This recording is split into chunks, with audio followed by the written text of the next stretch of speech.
right, I am back. Hopefully, that restart fixed the issues with Zoom.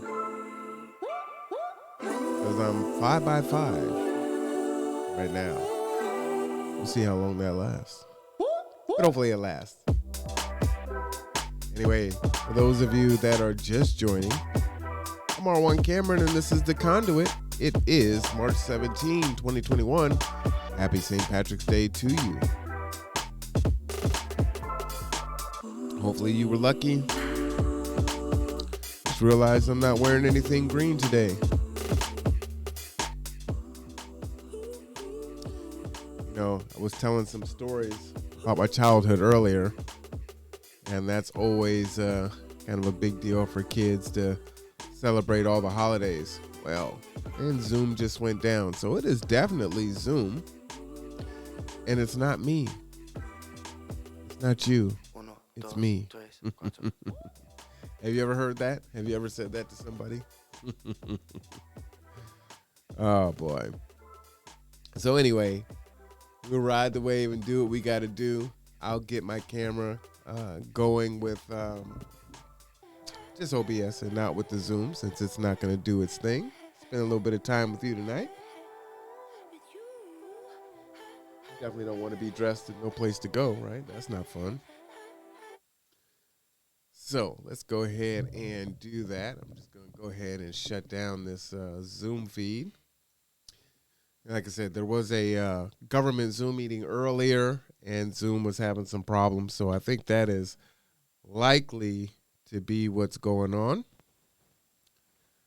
So, you know, there's a whole bunch of stuff. Oh, let's see. Got a message here from folks coming through. 3,000 in tickets, which accumulated over 3 years. He just got out of prison about 2 months ago and is looking for current employment. It's been hard on him to get a job due to his background. Before he could explain, let me go ahead and cut this off before I finish this thought here. Go away, Zoom. All right, before he could explain, the judge cut him off and said these exact words. Look, I know the system doesn't believe in second chances for a felon. In fact, the whole reform idea isn't exactly that. I am a man of God, and I believe in second chances. You can't move forward with all these fines and a felony on your record. I can't do anything about the felony, but I'm going to wipe all of these tickets away and write a letter to have your driver license reinstated. You paid your debt to society. Here's your chance. Here is a start to your second chance. Bruh, the judge name is Judge Edward Hasbrook. Man, this moment proved all white people aren't against you and everyone in the system doesn't oppose you. So this was sent to me by one of my board members. This was back in August 19, 2019. And so, you know, folks send me stuff all the time and these kind of things come through. And I think it's important to kind of send these messages forward, right? We can get stuck and label people and groups of people, which is to the detriment of everyone when you don't have the power of discernment, and it does nothing but, you know, set everyone back from growing and moving forward. So, yeah, I like getting stuff like this. I'm reading it at first, and I'm like, okay, so you were in court today, and this happened today, and so I'm reading the whole thing. So, you know, very powerful. You know, speaking of that, you know, that I can relate to that situation. In one of the podcasts that I was in, I was sharing with you how, you know, I myself, when I was in my 20s, late teens into my 20s, I didn't believe in car insurance. To me, it was stupid. It didn't make any sense. It was just a racket, you know, for the government to get money off of you, right? And I shouldn't have to have insurance if I don't want to. If I'm going to be a careful driver, then, I should just be able to do that and I don't have to worry about it, right? And so that was pretty much my attitude on there.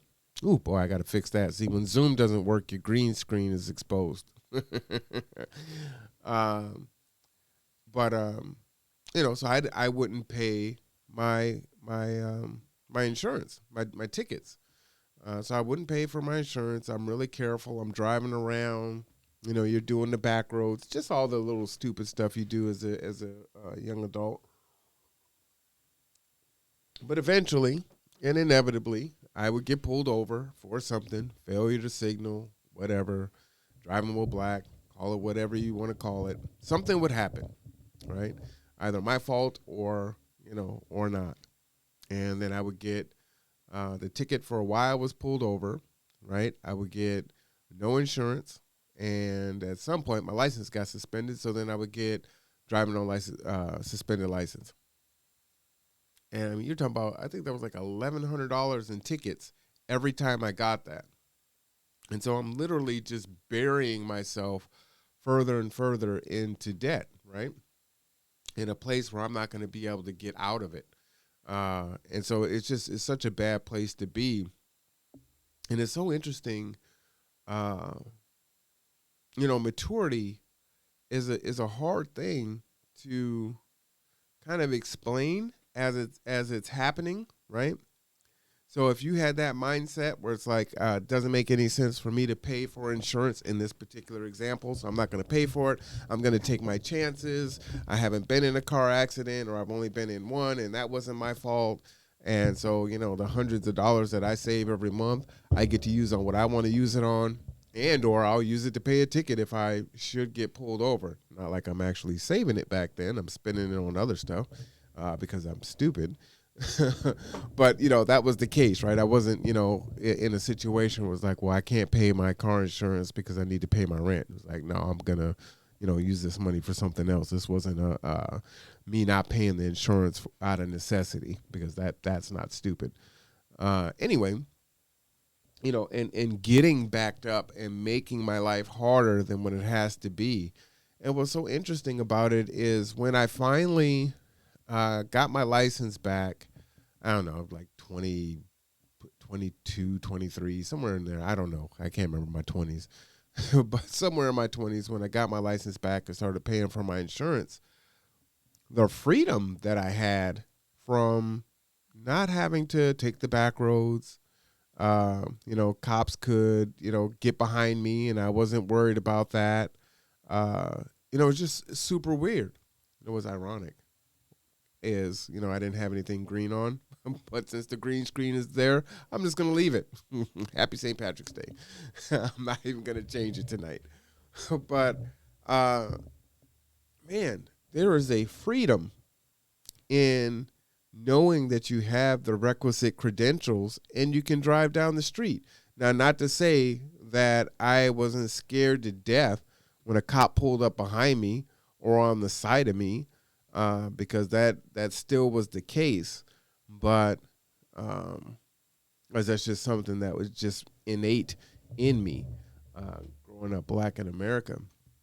But for the most part, there was a huge sense of relief and freedom that I could be on the road, right? They weren't gonna, in my mind, again, thinking with how I'm thinking at the time, if they pull me over, I've got my license, my registration, and my insurance, and I'm not doing anything bad, so I'm good. You know what I'm saying? So, I mean, if you get me for speeding, then you're literally going to get me for speeding. Or if you're going to get me for not signaling for a lane change or something stupid, then that's what you're going to do. But I'm not going to get, $1,100 worth of tickets and I can't pay it. So that feeling is fantastic,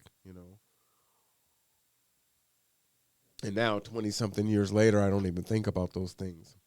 But I see a lot of folks that I work with, and even some of my friends that are still living in that, scenario. where they're taking the back roads or will only drive certain parts of certain times of day. They won't go down certain places. They kind of know where the traps are. They're definitely on paranoid when they're driving around. And man, that's got to just be such an unsettling feeling. I can it kind of remember how I felt back in those days, right? You're still going to go to the club and go and party and do your things. And now it's 1:30, 2:30, 3 in the morning, and you're trying to get home. There's not a lot of cars out there. So, you kind of stand out and you're just trying to make it home. So, trying to work toward self-sufficiency, it can seem counterintuitive to pay those bills, but it really is important for you to figure out what your finances are and live within your means. I think we get away from that. And that's one of the challenges that I see when folks are trying to reconcile their bills and trying to make it work, right? They have a list of all their expenses. And usually when we start this process, people don't have a list of what their bills are, right? I pay this for rent. I pay this for electricity. I pay this for my cell phone bill. This is how many clothes I buy. Oh, I buy cologne. This is how much I spend when I go out to the bar. This is how much I spend when I go to the casino. This is how much I go out to eat. Most people that are struggling don't have kind of their bills set out like that. They don't know where their money is going. And when they see it, when they finally sit down and do it, they'll see that they actually have more money going out than they actually have coming in, and I'll tell you, if someone can explain to me how people are able to have a cigarette habit, that I don't understand. I mean, first off, these things are what?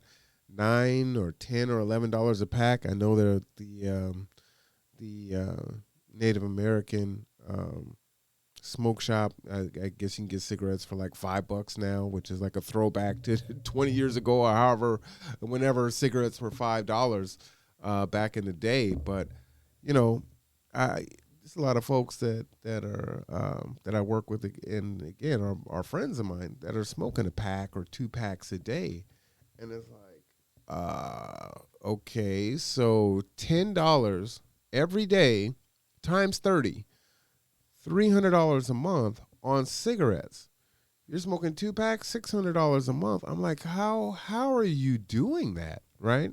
You don't have any money coming in, or you have very little money coming in, but you are going to smoke, right? And that's so tragic. I don't know how I feel about that. I kind of go back and forth where it's like, again, this is America, so you are free to do what you want to do and live your life how you want to live. So if you want to smoke, if you want to drink, you can do those things. But then I look at it like, well, we know that cigarettes are addictive, and we know that they're dangerous, right? So then it's like, well, should cigarettes be legal? And then if they are legal, the second question is, if addiction is what it is, and it's so hard for people to quit smoking, if they're even able to quit, then what do we factor that in to people's lives? If they cannot stop smoking and they're going to smoke regardless, putting a sin tax on these things, is that really helping them? Or is that really just forcing them to be even more impoverished because it's an addiction, right? If you can't break the addiction, it doesn't matter what you raise the cigarette price to, and I think the thought on that was, all right, well, cigarettes are $5 a pack. We're going to raise it to, and it steadily goes up, right? I mean, you got inflation and cost of living, all that stuff, whatever. But, these things have increased, exponentially. And it's like, all right, well, we'll just squeeze a little harder. Well, maybe that'll make you quit smoking. No, you won't quit at 6? All right, well, let's see if you quit at 7. No? How about 7.75? No? Okay, how about 8.35? No? Okay, how about 9.25? No? All right, $11. No, you're still going to find a way to get those cigarettes, then because you're addicted, and you're going to continue to smoke. And no matter how many times you get a prescription for Chantix or whatever it is that you try to use, maybe you're able to quit, maybe you're able to slow down a little bit, or maybe you're not, and then you're still smoking. I mean, addiction is addiction, right? If alcohol is addiction, alcoholism, if drug addiction is drug addiction, and it's so serious, right? I mean, we have drug courts and programs and all these different things to try to help people that are addicted to drugs or alcohol. Then, well, what about cigarettes? And then at some point, does it become a um, you know, I don't know, an issue that the country has to come in and solve, right? It's on the one hand, at some point it's like, okay, well, you have to wear a seatbelt now to ride around in the car. Back when we were younger, you could ride in the bed of the pickup truck, you can ride in the car, not wear a seatbelt, but now that is a law, and I'm sure that millions. It would be very unpopular for me to say, uh, make cigarettes illegal, which at this point would create a huge black market for tobacco and whatnot. But what is the answer? You know, from a societal standpoint, just continuing to put a syntax and raise it astronomically isn't getting people to stop quitting. It's just making them prioritize cigarettes over other aspects of their life. Does that make any sense? Like, am I like off base or thinking crazy? Tell me what you think.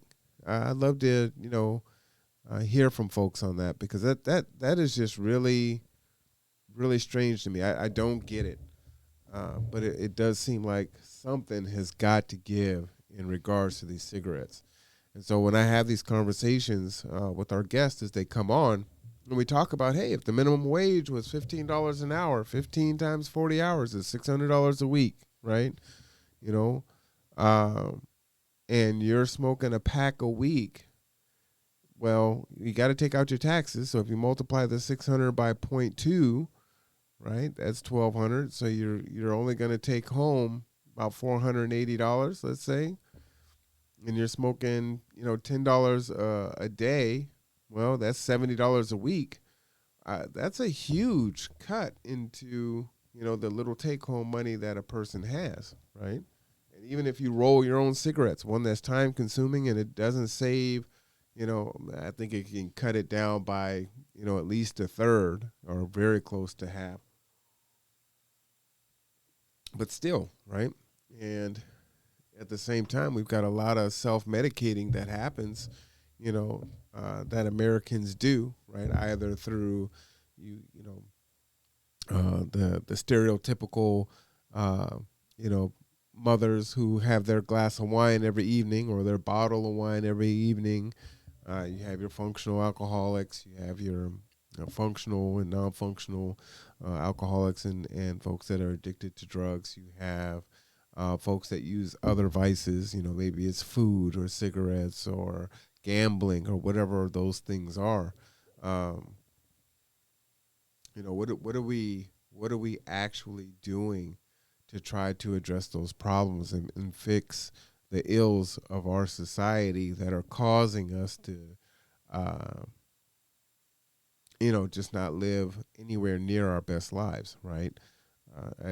Man, it's just tough. I'm very thankful uh, that I didn't take up smoking, and I've tried to smoke a cigarette before. I smoke cigars on occasion. If it's a celebration or something like that. So, but yeah, I'm very thankful that was never the case, and definitely with alcohol, because I love a good cognac. I actually drink for the taste. When I do, I cannot take shots. It'll make me gag, but I love to, swirl a nice cognac in a highball glass, watch the tendrils, kind of pour down that thick little syrup.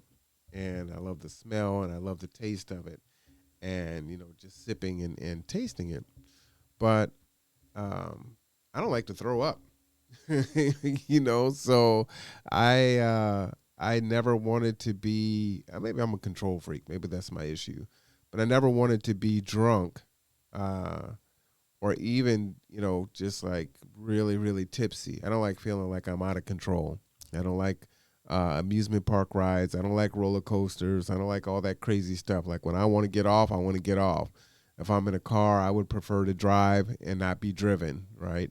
Because you just feel like you have more control even when you don't. It's one of the reasons why I don't like driving in the snow, because you feel the car sliding underneath you, and you don't really have any control over that. So that's not fun to me. Uh, I can imagine sticking myself with a needle to give myself drugs. Whether street drugs or like diabetic medicine. I just I hate needles. So I'm very thankful that I wasn't hit with those particular challenges. But it's tough. It's something that I was thinking about in our conversations, because right now a lot of the conversations that I have on a daily basis with several different people are about homelessness and what happens as we begin to open up, and the vaccine, and America getting back to whatever normal is going to be. The eviction moratorium wearing off, the fact that many jobs are gone, many businesses are gone, savings are gone, bankruptcy filings are up, and folks are just behind. And another thing we were talking about in our conversations, almost on a daily basis now, is just kind of the plight of our children and our young adults as they go forward, right? And I'm thinking about you know how far behind many of our kids are in their education, and the impact that COVID has had and continues to have on stunting their academic growth, right? The story that I shared a couple weeks ago about the kid that was ranked 150th in his class, but had a .17 GPA, and he only passed three high school classes in 4 years and had to go back to the ninth grade. I think about people like that, and although that is an extreme case, students that are in these classes that have not really been getting help with their math and their science. I was talking with Layla, and it's like, okay, Layla, are you guys doing science yet? Like, nope. Well, here it is, March, and they're just now starting to talk about science, right? So almost a full year, there's been, no real science for her, and that's not good. It's not good.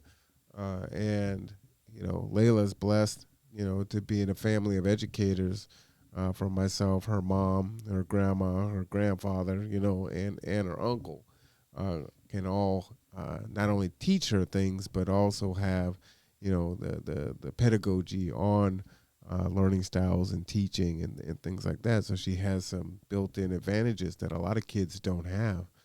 Uh, and just looking at, kids that are, let's say right now, ninth grade. Maybe this was your first year in high school, 10th for some of you that start high school in the 10th. But if you struggled in the grade before, and then now you're struggling last year and you're struggling this year, and you don't know what's going to happen next year, you're all learning is like Jenga, right? It's all building on everything else, and you want to build that on a strong foundation. So whatever subjects you're struggling in, and you're trying to, hurry up and get to the next grade and meet the minimum requirements, as students are kind of pushed through, they're going to come out of the other side, and they are not going to have the requisite skills to be competitive in the job market, right? And there's a lot of things that I believe that got removed from the schools, like home ec. I think financial literacy should be an absolute required course. If you got rid of history, get rid of history and put in financial literacy. I feel that strongly about it. I didn't like history anyway. more interesting now as an adult. But financial literacy is important. The value of a dollar, how stocks work, what's retirement, what's compounding, what are interest rates. Kids need to understand these things, and they need practical environments to work on these things, right? I think about my dad, and Dad didn't teach us those things. Um, it wasn't necessarily his strong suit, even as an educator, uh, and so those lessons were not taught and built in. So we had to learn those things as an adult, wherever we got them from, and it's such a disadvantage when kids having maybe that summer job where they're selling lemonade or cutting the grass or doing chores or even earning an allowance, right? And understanding that you need to save and the power of saving. I was just telling someone yesterday, it looks like a few things are open. It looks like the arcade is open, over down there by G2 downtown Bremerton, and that is Layla and mine. That is our spot, right? We love going in there and spending $20 and playing those games in there. And so at the end of it, you get to go and use the points you earned up and buy stuff, right? And so she always wants to, spend her points up. And, it's like, okay, well, we'll go in there and we look all around like, all right, what are we going to try to go for? And of course, you're looking at the big stuff that's like 30,000 points, which you're going to end up, paying dang near $30,000 by the time you earn enough points to actually get the prize. You'd just be better off going to Walmart or Target and buying it. But, it's not the point. You got to win it. But you're looking at those things, and so then you go and you play, and it doesn't matter how many tickets we amass. You're not even at 1% toward getting this thing. And so, not only does she want, the little candy or the stickers or, whatever the little toys are that are in there, she still wants the big thing. And so the lesson for us is, you have to learn, what delayed gratification is, right? And, that instant gratification isn't necessarily a good thing. And if you want something, that you're going to have to save and plan for it. And of course, as a kid, she was resistant to it at first, but we have been slowly saving up our points. And so the deal is you can use some of your points and get a few pieces of candy or something that you want, and the rest we're going to save. And so we're just saving and saving and saving, and that's what we do. And to that end, whether or not I believe financial literacy should be taught in the classes or not, it's still going to be my responsibility to ensure that my daughter gets the lessons, the skills that and the abilities and the knowledge that I believe that she needs to have to be a successful woman as she enters into adulthood. And so that's what we do, and we just do fun things like, okay, how many quarters are going to be in $5 or $10 or $20, and getting her to start to see the patterns in money, right? When we start talking about decimals and, can relate, 4 quarters is $1, which is one, and a quarter is 0.25, of $1, which is a quarter of $1. We can have those conversations. And now in her mind, she has a tangible example that she can use because she can think about money and make that connection and then solve the problems. And so it's one of her fun things to do.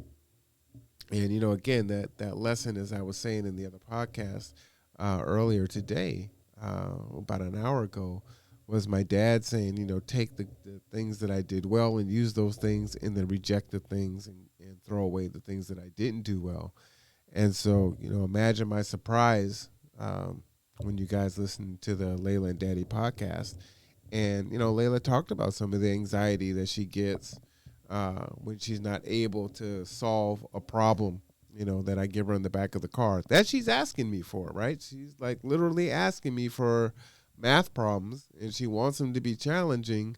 But, as I'm challenging her, she can get pretty stressed out on it and not being able to solve it. And so, you know, um, I'm thankful that she, felt comfortable enough in telling me that, so that I can be cognizant of it and just check in with her and make sure that, what is supposed to be really fun, daddy daughter time, doesn't turn into a dreadful time for her, and doesn't turn her off from liking math. She loves math. She's telling me right now that math is starting to go second to writing, which is awesome. Writing and reading is super important, and she's doing well in her math. Tiffany's got her working in a math book ahead, one grade ahead. So she's doing good there. So I'm excited to see that she's, taking interest in some other subjects. And writing is an important one, right? Getting your thoughts down on paper, being able to compose stories and, write sentences correctly. So I'm super excited for her that, she's starting to find a passion for that. And she's like, "Well, Daddy, I still love math too." It's like, yeah, yeah, that's good, sweetie. You just do what you got to do. I'm there to support you, what it is. But for me, it's just having girls. It's really important that she is not afraid of math. She is not afraid of science. Uh, you know, I didn't want her to fall into those stereotypical, well, math and engineering, those are things for men, and girls go into these things, and a lot of that has to do with the ability of the child in their math and their science. And so if you don't like it and it's really hard and difficult, you're likely to go and choose something else that's fun. So I try to make math as fun as possible for Layla, so she's not um, afraid of it. Thinks that it's just too hard and, it's frustrating, so I don't want to do it. And so, she loves puzzles. And so I try to build on the things that I know that she likes, in hopes that will stimulate her learning in her mind and keep her engaged. And it doesn't turn her off from those particular subjects, right? And then she'll have a nice, well-rounded, balanced education where, yeah, sure, you'll like some other subjects more than others, but you're capable in all the subjects. So yeah, that's like a really important thing for me, with her. But at the same time, and I was just giving this advice, uh, to one of the board members. Um, I have to be careful, and the advice I was given is you have to be careful not to project what it is that you want for your kids too heavily onto your kids, right? Because then it becomes more about you than it does about them. So, what is it that they want? I mean, you've got to guide them and steer them to ensure that they get the lessons and the knowledge that they're going to need, to be effective in the world. But yeah, I don't want to push something on her that ultimately isn't going to leave her fulfilled and happy. My dad had a really good thought, or um, a process, or however you would say it, um, where if he introduced some type of new food, you had to at least taste it. You couldn't just say, "Oh no, that's nasty. I don't want any." You had to at least give it an honest try. And if you didn't like it, he would not make you eat it, but you had to try. And so, as a kid, it's just like it could be for whatever reason. It looks funny. It smells funny. The texture is kind of weird in my mouth. Whatever the case may be. Like, nah, I don't want that. I'm not going to eat that. And then what ends up happening is the kids just like all the bad stuff, and they don't eat the good stuff, which is usually the case. Which is interesting because Layla loves all kinds of stuff. It's like, oh, she likes tomatoes. Like, eat some raw tomatoes. Like, Layla's funny. But, but a lot of that has to do with, grandma and mom, making sure that she's getting fruits and vegetables, and these things aren't, uh, more supplemental, but these are the basic staples, right? So she can appreciate, healthy foods, and she can appreciate the junk food too, but that's not the staple, right? But it's also not the exception. I think, in some other conversations I've had, um, thinking about, okay, if you try to really keep your kids away from something or away from someone, that typically will drive you to that person.